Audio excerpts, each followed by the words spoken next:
Exploring Bangkok by Skytrain, or BTS and Metro or MRT, is one of the most efficient, budget-friendly, and air-conditioned ways to discover the city. Here's a complete guide on how to do it, including popular places, routes, fares, and tips. First up, here's an overview of the two systems. The Bangkok Mass Transit System, or BTS, consists of the Sukhumvit line in green and the Siam line in light green. It operates from 6 a.m. to midnight, and a single ticket costs 16 to 59 baht. The Metropolitan Rapid Transit, or MRT, has the blue line and the newer purple line also opening soon. It operates from 6 a.m. to midnight, and a single ticket costs 16 to 42 baht. Both systems are clean, safe, and air-conditioned, and connect major malls, temples, markets, and transport hubs. Here's a sample one-day DIY BTS plus MRT itinerary. In the morning, start your day at BTS Safan Station, S6. From there, walk to Safan Pier. Take a Chao Phraya riverboat to visit Wat Arun, Wat Pho, and the Grand Palace. The boat costs 15 to 30 baht per trip, and then return to Safan in BTS. From there, take the BTS to Siam Station, which is the interchange station with the MRT. This is a great spot to do some shopping at Siam Paragon, Siam Center, or MBK Center, or to grab some lunch.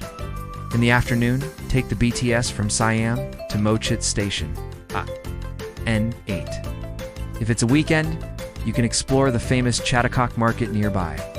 If not, you can check out Chatuchak Park or JJ Mall. Then take the BTS Mochit to Mr. T Chatuchak Park Station. You can walk across from the BTS to the MRT. Alternatively, if you want to avoid the crowds at Chatuchak, you can take the MRT to Kam Pheng Phet Station and walk to Chatuchak from there. In the evening, take the MRT from Kam Pheng Phet to Sukhumvit Station. From there, change to the BTS to Asak Station and walk to Terminal 21 Mall, which is well known for its unique country-themed floors. Or take the BTS Asak to Ekamai Station E7, then walk to W District, which has an outdoor food market and bars. And here's another option for the evening. Instead of going to Ekamai, you can take the BTS Asak to Safan Taksin, and then take the free shuttle boat to Siam for some riverside dining and amazing views. This is just a suggestion, though. Feel free to customize it to your own interest and pace. There are many other interesting places to visit near the train stations. Check out our blog for more information. Now, let's talk about getting tickets. Both the BTS and MRT have ticket machines where you can buy a single journey ticket or an all-day pass. But to make your life easier and save time, we recommend getting a Rabbit Card for the BTS or an MRT card for the Metro. Both cards cost 100 to 200 baht and can be used to add money for multiple journeys. You can buy these at the ticket counter or the airport ticket machines. Top-up can be done at any station with 7 to 11 stores. Next, to plan your route, we suggest using Google Maps or the Bangkok Metro Map app, which you can download for free.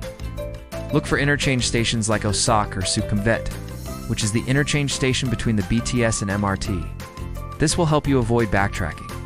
Also, to avoid the crowds and traffic, try to travel during off-peak hours, which is before 7 a.m. and after 9 a.m., and before 5 p.m. and after 7 p.m. Finally, keep in mind that the BTS doesn't reach the old town where most of the famous temples are located. So from Safan Taksin Station, you will need to take a ferry or a taxi to get there. We hope this video was helpful. Be sure to stay tuned for more travel tips and get social with us. Thanks for watching.